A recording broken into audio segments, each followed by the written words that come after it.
हर हर महादेव। सभी को जय श्री हरि विष्णु। आप सभी का एक बार फिर से स्वागत है हमारे चैनल में। कार्तिक पूर्णिमा, जिसे देव दिवाली भी कहा जाता है, आज इस वीडियो में हम उसी पूर्णिमा के बारे में बात करेंगे। आखिर इसे बड़ी पूर्णिमा क्यों कहा जाता है? यह कोई छोटी मोटी पूर्णिमा नहीं है। इस दिन भगवान देवी देवता अपनी दिवाली मनाते हैं। गुरु नानक जी का जन्म इस दिन हुआ है। इस दिन कार्तिक संपूर्ण होता है और जो लोग धनतेरस पर अपनी पोटली नहीं रख सकते, वह इस दिन अपनी पोटली अपनी तिजोरी में रख सकते हैं। और जो लोग अपने घर में पोटली रख चुके हैं, इस दिन उन्हें इस पोटली में इत्र ज़रूर छिड़कना है। आखिर कब है पूर्णिमा? यह बड़ी पूर्णिमा हिंदू धर्म में क्या कहलाती है? पूर्णिमा की तिथि जो है, यह भगवान विष्णु को समर्पित होती है, महालक्ष्मी को समर्पित है। इसका विशेष महत्व है।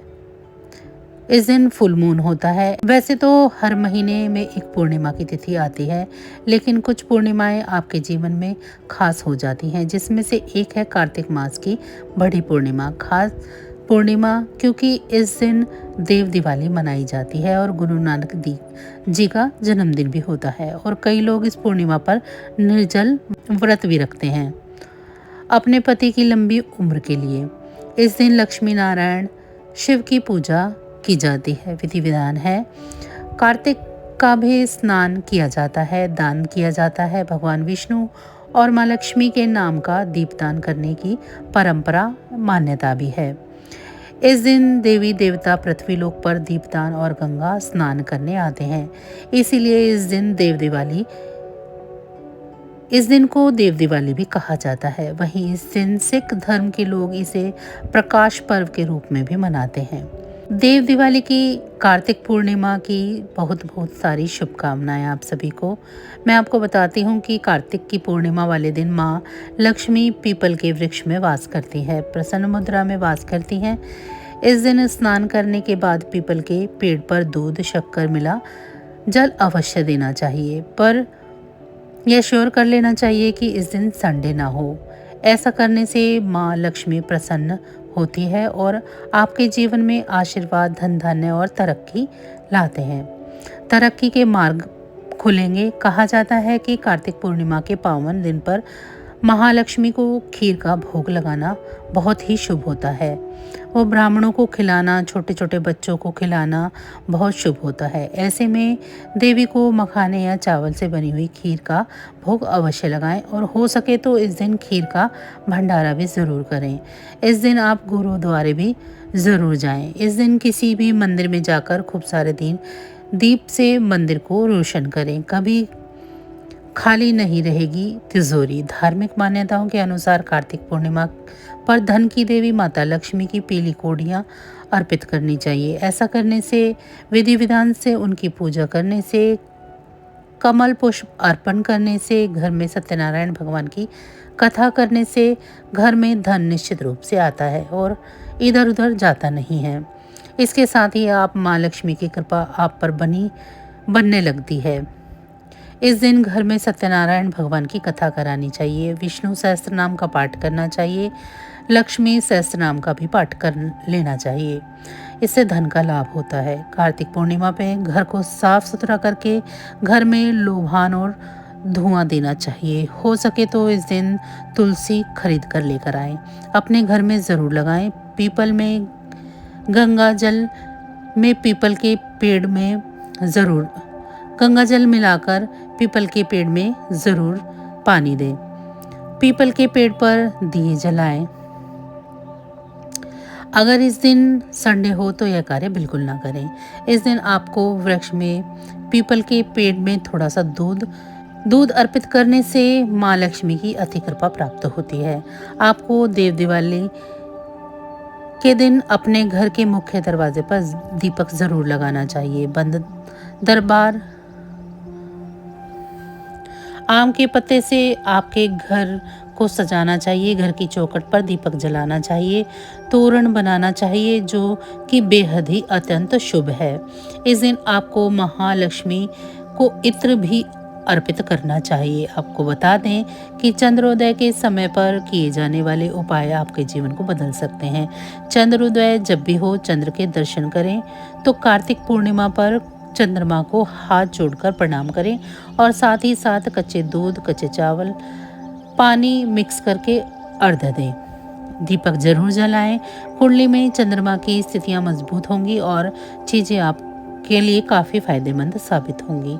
आपको बता दें कि पूर्णिमा पर दान पुण्य करना साथ साथ भगवान की कथा करना बेहद ही अच्छा होता है। सूर्य उदय पर उठें, गंगा स्नान आदि करें या घर पर ही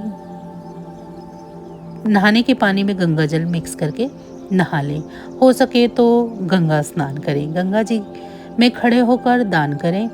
इस दिन गाय और गाय का बछड़ा दान करना बहुत अच्छा होता है। घर और व्यापार के क्षेत्र पर गंगा जल छिड़कना भी शुभ होता है। इस दिन अनाज, मसाले, तंबाकू, चाय, तामसिक भोजन को नहीं करना चाहिए। व्रत का संकल्प करना चाहिए। फिर गणेश और महालक्ष्मी, माता पार्वती की पूजा कर सत्यनारायण की कथा घर पर करनी चाहिए, जिससे जीवन में और घर में खुशहाली आती है। आपको बता दें कि इस दिन ब्राह्मण को वस्त्र देने चाहिए। चावल, घी, अन्नदान जरूर करना चाहिए। पितरों के नाम के पनीर के टुकड़े कर कौवों को खिलाने चाहिए। इससे आपके जीवन में काफ़ी बदलाव आते हैं। इस दिन आपको नदियों और तालाबों के किनारे और कुएं के किनारे दीप जलाने चाहिए, क्योंकि यह कार्तिक का आखिरी दिन है। और आपको यह भी पता होना चाहिए कि इस दिन हमने अगर चप्पल छोड़ी है तो हम चप्पल पहनेंगे। इसी दिन हम जो चावल छोड़ते हैं तो हम चावल खाएंगे। दीपदान कर जो हमने छोड़ा है पहले हम उसे बांटेंगे, उसके बाद उसका जो है प्रयोग करेंगे। इसके साथ साथ एक बात हमेशा याद रखना कि आस्था के दीपक जलाएं।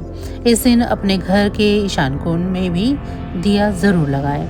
आपको मंदिरों में जाकर दीप जलाने चाहिए। विद्वानों का कहना है कि पद्म पुराण में भी भगवान शिव ने भी अपने पुत्र कार्तिकेय को दीपदान का महत्व बताया था। इतना खास है ये दीपदान का दिन। घी, तेल या तेल का दीपक, किसी भी तरह का दीपक जलाया जा सकता है।